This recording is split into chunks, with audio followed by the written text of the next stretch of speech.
La voz seca del oficial en el puesto de control cortó el aire como una navaja. Señora, su nombre no figura en la lista de invitados. No pestañeé. Lo esperaba. Ese maldito listado nunca me había incluido, ni en álbumes familiares, ni en correos colectivos, ni siquiera en el funeral de mi abuelo. Frente a la verja podía verlos, mis padres con abrigos grises impecables, sonriendo entre un mar de uniformes bruñidos. Y allí estaba Lucas, en el escenario, recibiendo felicitaciones con esa naturalidad arrogante que parecía haber heredado al nacer. Le tendí mi identificación al guardia. Su ceño se frunció. ¿Podría repetir su nombre? Contraalmirante Feyagés, pronuncié despacio, cada sílaba un golpe. El auricular en su oído crepitó. En segundos, un hombre alto con insignias de mando de flota se acercó.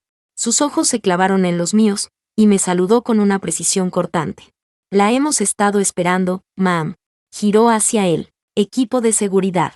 Acompañen a la contraalmirante por la entrada de oficiales. Crucé las puertas como quien atraviesa un muro construido para mantenerla invisible. No miré atrás. No estaba allí para que me vieran. Estaba allí para que me nombraran. Tenía 13 años la primera vez que mi madre dijo, delante de otros, que yo era un poco difícil. Lo dijo con esa sonrisa de brunch con la que hablan de malas hierbas invadiendo el jardín. Lucas acababa de ganar un premio escolar de liderazgo. Yo acababa de construir un modelo de barco de rescate con chatarra reciclada del taller de ciencias. Flotaba de verdad. Ella nunca preguntó cómo. Para cuando cumplí 15, Lucas ya era el futuro de la familia, un eco perfecto de los mejores años de mi padre en uniforme. Tenía la mirada, el paso, la facilidad de llenar un salón. Yo tenía preguntas, silencios largos y una ambición que incomodaba cuando no venía envuelta en encanto. Ingresé a la Marina, con una beca de la que nunca hablaron. Mi madre dijo que huía. Mi padre que estaba desperdiciando la columna vertebral en algo que me devoraría viva. Lucas no dijo nada. Solo me observó marcharme con la misma expresión neutra que ponía en la mesa, cuando yo hablaba demasiado. Años sin apenas contacto. Base tras base, graduada primera de mi clase, con decoraciones que solo los extraños celebraban. Cuando recibí mi primer mando en el Indo-Pacífico, envié una nota formal a mis padres. Me la devolvieron sin abrir. La última vez que los vi fue en el funeral de mi abuelo, o más bien, en la iglesia vacía una hora después de la ceremonia real. Cambiaron la hora y no me avisaron, ni siquiera Lucas.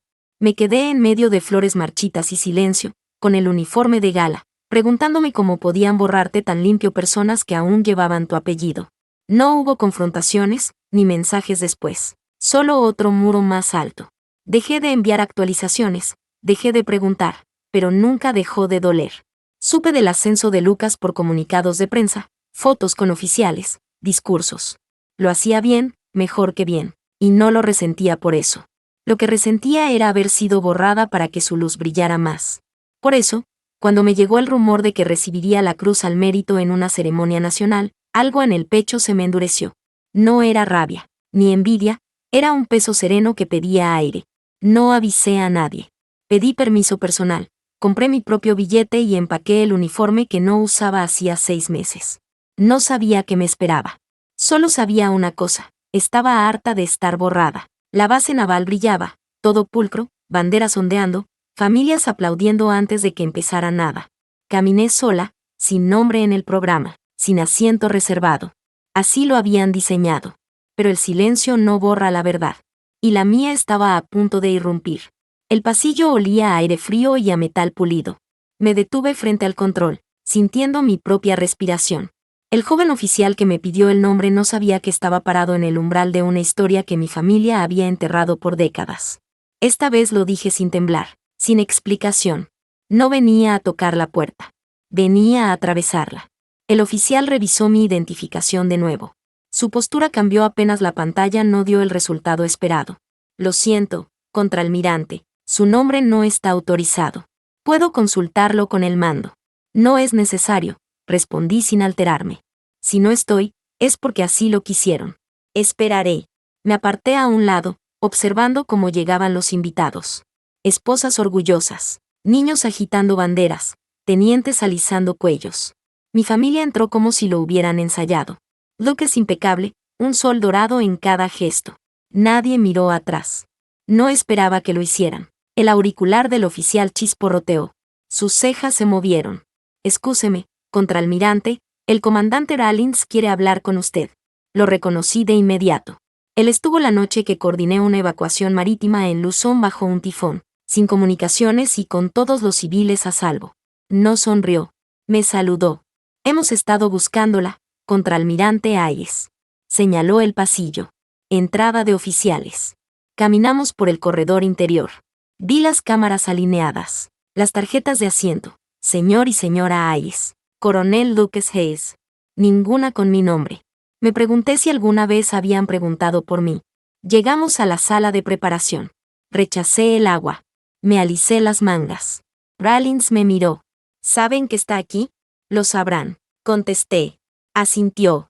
Ya era hora. Salí al balcón lateral. Desde allí vi el podio, las pantallas proyectando la carrera de Lucas, los rostros orgullosos de mis padres. El maestro de ceremonias inició. Señoritas y señores, hoy celebramos servicio, legado y liderazgo. Cerré los ojos un instante. Un asistente apareció. Contraalmirante Hayes, la presentaremos en breve. ¿Prefiere entrar por el escenario o por el pasillo central? El mismo que ellos usaron minutos antes. Central, dije. Quiero que me vean venir. El MC seguía su discurso cuando me quedé tras la puerta, esperando no el momento, sino el silencio, porque eso sería lo primero en romperse. La voz del maestro de ceremonias se volvió solemne. El coronel Lucas se ha distinguido por su servicio, su resiliencia y su diplomacia. Hoy celebramos no solo sus logros, sino los valores que representa. Valor, disciplina y legado familiar. Las palabras golpeaban como un tambor amortiguado, calculadas, pulidas, un acto de orgullo público perfectamente ensayado. Yo estaba tras las puertas dobles, erguida, respiración controlada. Escuchaba el murmullo apagarse, la expectación crecer. Lucas subió al escenario, las cámaras destellaron, los aplausos llenaron la sala. Los aplausos de mi familia. No me moví, hasta que escuché la pausa. Larga, inusual, cargada de algo que rompía el guión. Antes de continuar, anunció el MC con un tono más grave. El mando de la flota ha solicitado reconocer a otra oficial presente hoy. Una figura cuyas contribuciones, aunque discretas, han moldeado misiones en 3 continentes. Mis dedos se tensaron. Su nombre no figura en el programa, no porque se la haya pasado por alto, sino porque fue omitida. El silencio se volvió denso. Señoras y señores, reciban a la contraalmirante Freya Hayes. El nombre cayó como una bengala sobre aguas quietas. No explotó, iluminó. Abrí la puerta y avancé por el pasillo central. Todas las miradas giraron. Un murmullo sutil, un retraso en la comprensión, y luego el reconocimiento que se extendió como un soplo contenido. La cabeza de mi madre giró de golpe, su mano cayó del collar de perlas. Mi padre abrió ligeramente la boca, ojos entornados, incrédulos. Lucas, en el podio, se tensó. Luego dio un paso atrás. Él lo sabía. Siempre lo supo. Mis pasos eran medidos, cada mirada un recordatorio de que existía. Algunos oficiales se pusieron de pie, otros saludaron, otros inclinaron la cabeza. No miré a los lados. No rompí el ritmo. Llegué al pie del escenario. El MC se apartó. Lucas permaneció inmóvil un segundo. Luego, casi con desgana, extendió la mano.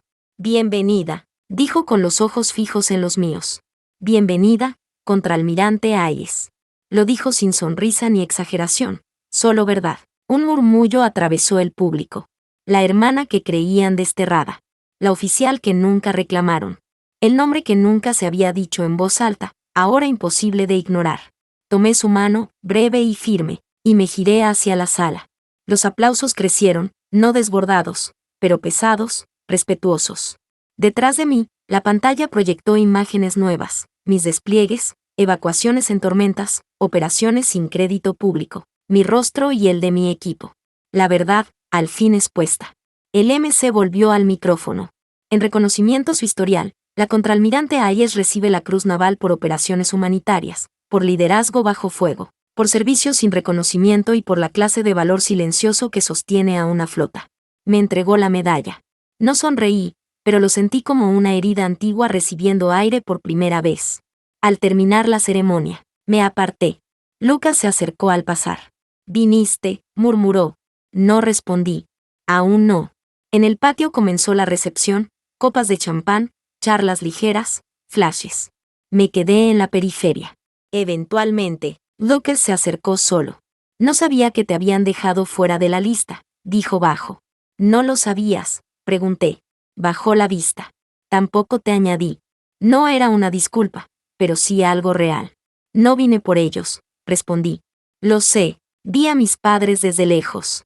Mi madre parecía querer fundirse con la silla. Mi padre miraba la bandera naval como pidiendo permiso para sentir. No lo dirán, dijo Lucas. Ni hoy, ni nunca. No estoy aquí por lo que digan, respondí. Estoy aquí por lo que no pueden borrar. Eso es nuevo. No, contesté alejándome. Eso es ganado. Dejé a Lucas en el sol de la herencia que le tocó, mientras yo volvía a la sombra que había reconstruido con mis manos. Pero esta vez no era invisible. Era indiscutible. El jardín inferior estaba lleno de oficiales retirados en trajes impecables y reclutas intentando no parecer incómodos con sus primeras medallas. Risas medidas flotaban en el aire, conversaciones con cuidado, como si todos supieran que algo había sido dicho y no debía repetirse. Me aparté bajo una higuera, bebiendo agua en un vaso simple. No necesitaba champán. Ya tenía claridad. Mi madre fue la primera en encontrarme. Caminaba con la barbilla alta, paso firme, pero hombros rígidos. La última vez que me miró así yo tenía 19, justo después de decirle que había aceptado la comisión en la Marina. Entonces dejó la taza en la mesa y dijo, espero que no esperes un desfile. Ahora se detuvo frente a mí, lanzando miradas alrededor para ver quién escuchaba. Podrías habernos avisado que venías, dijo. No era un saludo, era una corrección. No fui invitada, respondí. No es ese el punto. No, es exactamente el punto. Cruzó los brazos. Freya, este era el día de Lucas. Escogiste un momento muy dramático para hacer una declaración. Me giré completamente hacia ella. No vine a hacer una declaración. Vine a ocupar un lugar que gané. Si eso molesta al cuento, tal vez el cuento necesitaba molestar. Siempre crees que eres la herida, soltó. No. Solo dejé de fingir que no lo era. Su boca se abrió, buscando terreno, pero no lo encontró. Antes de que pudiera insistir, mi padre llegó. Me miró como a una desconocida. ¿Has cambiado? No, contesté. Tú dejaste de reconocerme. No lo sabíamos. Eligieron no saber. Entre nosotros flotaban todas las frases que dijeron cuando yo no estaba en la sala. No vine a arruinarles la celebración. Vine porque ya nadie me arruina a mí. Por primera vez, mi padre pareció inseguro. Mi madre, pequeña. Casi sentí lástima. Casi. No los odio, dije. No porque lo merezcan, sino porque lo siento así. Pero no voy a encogerme para que estén cómodos. Ninguno respondió. Ese silencio fue respuesta suficiente. Me giré para irme, pero Lucas estaba detrás. No dijo nada, solo sostuvo mi mirada. Al final, avanzó y señaló la salida. Caminemos. Atravesamos el borde del patio en silencio, las botas crujiendo sobre la grava. Ella me pidió que te dejara fuera de la lista, dijo Lucas, con la voz tan baja que apenas la arrastraba el viento. No pregunté quién era ella. No necesitaba hacerlo. Dijo que causaría confusión, que la gente haría preguntas. ¿Y tú?, pregunté. La dejé. Ese silencio no estaba vacío, pesaba. No me enorgullece, admitió. Yo miré al frente. A mí tampoco. Nos detuvimos al pie de un mástil. El sol se inclinaba, dorado, suavizando la dureza del mediodía. No vine por ellos, repetí. Tampoco vine a que me perdonaran ni a que me agradecieran. Vine porque ya terminé de esconderme de la historia que intentaron reescribir. Lucas exhaló. Podrías haber seguido invisible.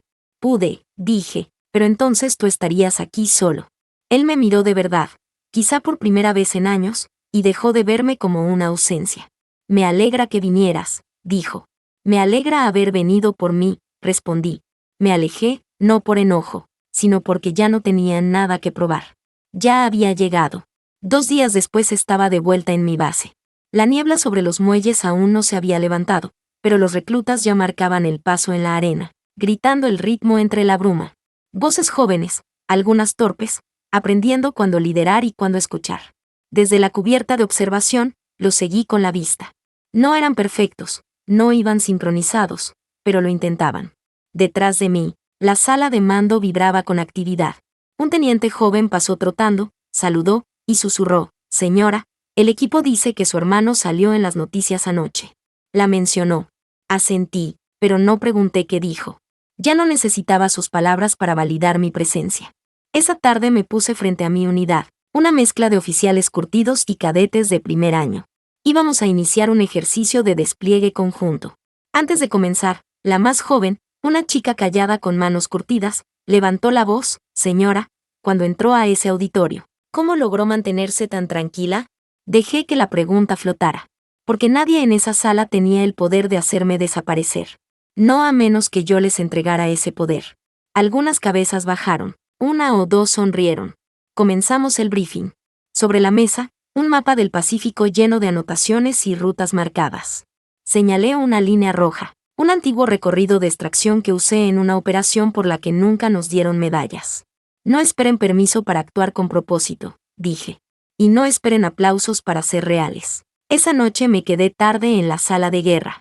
Sobre mi escritorio había una foto que alguien había dejado sin firma. Yo con 10 años, sosteniendo mi primer barco a escala, el rostro encendido. Al reverso, 6 palabras escritas a mano: «Gracias por volver a entrar en el cuadro». No había firma. No la necesitaba. La ceremonia se desvaneció en titulares y luego en silencio. Mi nombre apareció en algunos comunicados, oculto entre elogios a mi hermano. La mayoría no lo notaría. Yo sí. Semanas después llegó una carta, escrita a mano, cuidadosa. No de mis padres. De Lucas. Dentro había una foto de su hija con un uniforme de cadete infantil. Saludo torpe y todo. Debajo, una línea: «Si lo merece, quiero que sepa quién es su tía». Doblé la carta y la coloqué junto a las pocas cosas que conservo: la brújula de mi abuelo, mi primer diario de campaña y la insignia que llevé en Beirut. No respondí por escrito. En cambio, le envié a su hija un paquete, una copia de mi viejo manual de entrenamiento, una brújula, y una nota: «No tienes que brillar como ellos. Solo aprende a encontrar tu camino». Algunas familias te nombran una vez y luego olvidan el resto. Otras intentan enterrar tu nombre bajo el suyo. Pero yo me planté con el uniforme delante de cada versión de silencio que me habían entregado, y respondí con mi presencia. Me dejaron fuera de la lista. Él dijo mi nombre de todas formas. Y eso, al final, fue suficiente. No porque los cambiara, sino porque me recordó que nunca había desaparecido. Solo estaba esperando el momento en que no pudieran ignorar el eco. Y ese eco aún no había terminado de resonar. La noticia de mi aparición en la ceremonia se extendió por canales que nunca reconocen oficialmente lo que saben. En los pasillos de la base, en los silencios incómodos de ciertas reuniones, en las miradas rápidas que me lanzaban algunos mandos veteranos. No era escándalo, era reconocimiento. Y el reconocimiento, cuando llega tarde, es como una deuda que la otra parte no puede saldar, pero que tú igual decides cobrar. La mañana siguiente a mi regreso, recibí un mensaje cifrado en mi terminal. Procedencia: Departamento de Operaciones Especiales. Asunto: reunión presencial. Sin detalles. No era habitual que me convocaran sin previo aviso y menos sin especificar motivo. Crucé la base, entré en la sala de conferencias y me encontré con 2 oficiales que conocía de operaciones en aguas hostiles. Ninguna sonrisa, solo carpetas clasificadas sobre la mesa. «Tenemos un problema en el corredor de Orán», dijo uno. «Piratería organizada, desapariciones de embarcaciones civiles, y rumores de participación de milicias con respaldo estatal». Me entregaron un informe y un mapa con marcas rojas. «Queremos que usted lidere el operativo». No pregunté por qué yo. La respuesta estaba en sus ojos, porque no había margen para ceremonias ni para egos. Pasé las siguientes horas reclutando a la gente que sabía que respondería sin hacer preguntas inútiles. Veteranos que habían aprendido a sobrevivir a la política interna. Jóvenes con hambre de probarse en misiones donde no había cámaras esperando. En 48 horas teníamos la nave lista, rutas calculadas y cobertura satelital limitada pero efectiva. Antes de zarpar, me crucé con el comandante Rallins en el muelle. «Escuché lo de la ceremonia», dijo, y su tono no era de curiosidad, sino de aprobación. «No vine por aplausos», respondí. «Lo sé, y por eso está aquí. El mar en esa época del año es traicionero. Corrientes impredecibles, oleaje capaz de engullir botes en minutos. Navegamos en silencio táctico, sin luces visibles, siguiendo coordenadas que cambiaban cada 6 horas para evitar rastreos. En la tercera noche, interceptamos la señal de auxilio de un carguero mercante. Su transpondedor se apagó segundos después. Ordené máxima velocidad. Cuando emergimos sobre la última posición registrada, encontramos restos flotando y un bote a la deriva. Subimos a bordo a 6 tripulantes exhaustos, uno herido grave. Nos confirmaron lo que temíamos, una flotilla pirata equipada con armamento pesado, algo que no corresponde a delincuentes aislados. Iniciamos persecución. El Vera marcaba 3 objetivos moviéndose en formación. No podíamos enfrentarlos de frente sin arriesgar a la tripulación rescatada, así que planifiqué un desvío por aguas menos profundas, usando arrecifes como cobertura. Durante horas, solo escuchábamos el rugido constante del mar golpeando el casco. En un momento de calma, uno de los jóvenes marineros me preguntó si estaba nerviosa. No, contesté. Estoy en la parte de la historia que sé escribir. Eso pareció tranquilizarlo. Al amanecer, localizamos a los piratas fondeados junto a una isla sin nombre. Mandé 2 lanchas rápidas por flancos opuestos. La coordinación fue quirúrgica. En menos de 10 minutos teníamos control de las 3 embarcaciones enemigas, armamento asegurado y 11 prisioneros bajo custodia. Ningún civil herido. Mientras revisábamos el material confiscado, encontré cajas marcadas con sellos de un país que oficialmente negaba toda relación. Hice fotografiar cada evidencia, empaquetar todo y enviar un informe cifrado a operaciones especiales antes de que la cadena de mando pudiera filtrar lo incómodo. Regresamos a puerto 3 días después. No hubo fanfarrias ni comunicados. Solo un mensaje sellado en mi despacho: operación completada. Aprobada. Sin embargo, al abrir la puerta de mi oficina, encontré sobre el escritorio otra cosa, una fotografía de la ceremonia, tomada justo en el instante en que entraba al pasillo central. En el reverso, una frase escrita a mano: algunos silencios se rompen una sola vez, pero su eco dura para siempre. Tampoco tenía firma. Esa noche, al salir del cuartel, vi un vehículo estacionado al otro lado de la calle. Dentro, Lucas. No llevaba uniforme. Bajó la ventanilla. Solo pasaba por aquí, dijo. Yo también, respondí. Hubo un silencio breve, no incómodo. Vi que tenía ojeras. No vine a convencerte de nada, continuó. Solo quería decir que, cuando dijiste que viniste por lo que no podían quitarte, entendí más de lo que crees. No contesté de inmediato.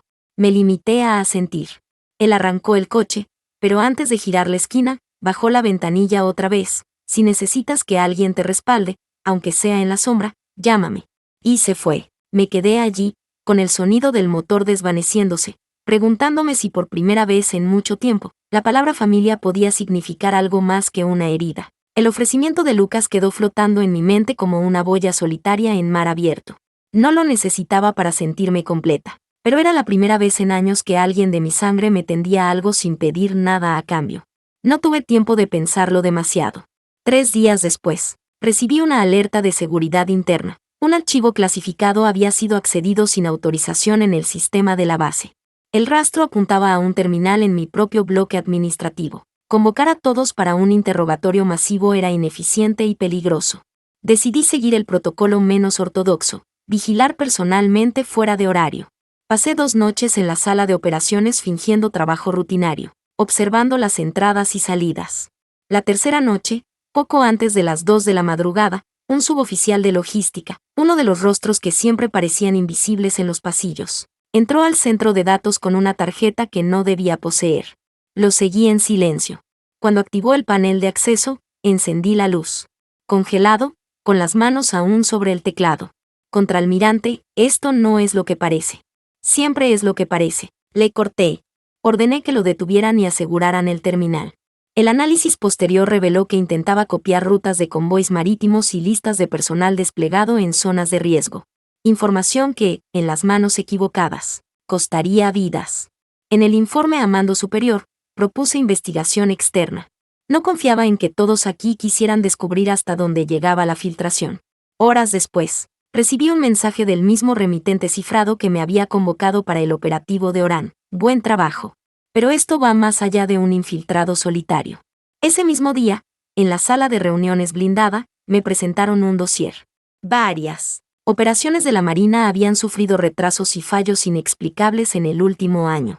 El patrón era claro: alguien en alto nivel filtraba datos estratégicos a terceros con intereses propios. Queremos que usted lo descubra, dijeron. Y queremos que lo haga sin levantar sospechas. No sería la primera vez que me pedían caminar entre líneas que otros no se atrevían a cruzar.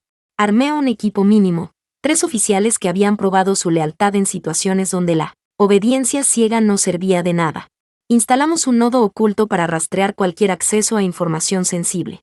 No tardamos en detectar movimientos anómalos. Un almirante retirado, ahora asesor civil, consultando archivos sobre patrullas en la frontera marítima oriental. La cobertura era elegante, casi perfecta, pero la traza digital lo delataba. La noche que decidí confrontarlo, lo encontré en un club privado de Ciudad Centuria. No llevaba insignias, pero su postura gritaba mando. Cuando vio mi uniforme, sonrió con desdén. Pensé que tú sabías quedarte en tu lugar, dijo. Mi lugar está donde hay traición que cortar de raíz, respondí. El intercambio fue breve y tenso. No buscaba que confesara, solo que entendiera que sabía. Dejé sobre su mesa una carpeta con copias impresas de los registros que lo implicaban. No dije ni una palabra más. Salí del lugar y en la acera, apoyado contra un coche, estaba Lucas. No preguntó nada. Solo me ofreció un sobresellado. Información que no podrás conseguir en canales oficiales, murmuró. Lo tomé. Dentro había contactos, horarios y transferencias bancarias que cerraban el círculo. No me dijo cómo lo obtuvo. Yo no pregunté. A veces la lealtad se demuestra en el silencio correcto. Con esas pruebas, entregué un informe directo a operaciones especiales, saltando la cadena habitual. 2 semanas después, el asesor fue retirado de su puesto y desapareció de cualquier esfera pública. Oficialmente, por razones de salud. Extraoficialmente, porque alguien había dejado de cubrirle las espaldas. La mañana en que cerramos el caso, encontré en mi escritorio una caja pequeña. Dentro, una brújula antigua, idéntica a la de mi abuelo, pero con una inscripción en la tapa, para que siempre recuerdes que el rumbo lo marcas tú. No tenía firma, pero la letra era la de Lucas. Guardé la brújula junto a mis medallas, sin ceremonias, sin testigos. Porque algunas victorias no necesitan escenario. Solo la certeza de que, aunque intenten borrar tu nombre de la lista, seguirás apareciendo en la página que ellos nunca podrán editar. Las semanas posteriores fueron un vaivén entre operaciones rutinarias y silencios cargados.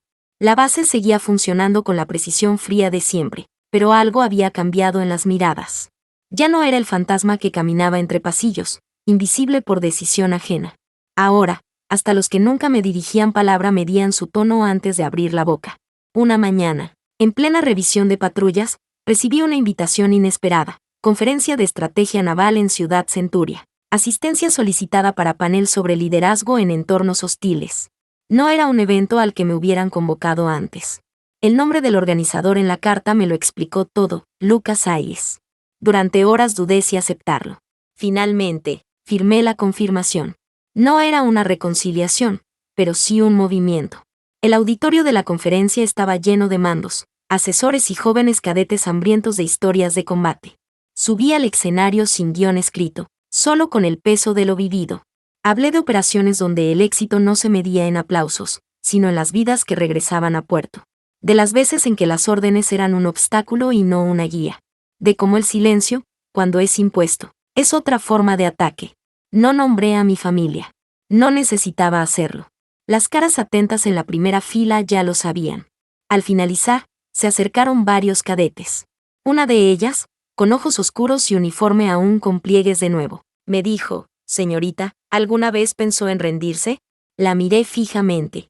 Rendirse es un lujo que se dan los que nunca fueron borrados, respondí. Si te borran, o te quedas fuera o vuelves a escribir tu nombre.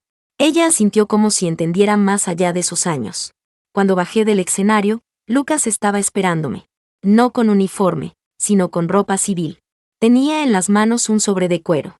Dentro había documentos, un reconocimiento oficial firmado por el Departamento de Defensa, fechado la misma semana de la ceremonia. Mi nombre, en letra grande, encabezaba la mención. Lo guardé sin abrirlo del todo. ¿Por qué ahora?, pregunté. Porque por primera vez, no importa si ellos lo entregan o no. Lo que importa es que lo tengas, respondió. Esa noche, de regreso a mi alojamiento temporal, abrí el sobre. El texto era impecable, lleno de las frases que suelen llenar este tipo de honores. Pero al final había una línea que no era protocolo, por demostrar que la lealtad a uno mismo es la primera forma de servicio. No era la voz del departamento. Era la voz de Lucas. Lo supe. Semanas después, recibí otro sobre, esta vez sin remitente, con una sola fotografía, la hija de Lucas, sonriendo con el uniforme de cadete, sosteniendo mi brújula. Al reverso, escrito con pulso infantil, cuando crezca, quiero ser como tú. Lo dejé sobre mi escritorio, a la vista, para recordarme que hay ecos que viajan más lejos de lo que uno imagina. En el siguiente despliegue, al sur del Pacífico, mientras el sol caía y la cubierta se teñía de rojo, me quedé sola en la proa, sintiendo el viento en la cara. Pensé en cada puerta cerrada, cada lista donde mi nombre no aparecía, cada conversación en la que me hicieron desaparecer. Y en cómo, a pesar de todo, estaba allí, navegando hacia otra misión que también cumpliría. Porque algunos regresan para pedir un lugar. Yo regresé para tomarlo. Y una vez que lo tomas, no hay mano que pueda borrarte.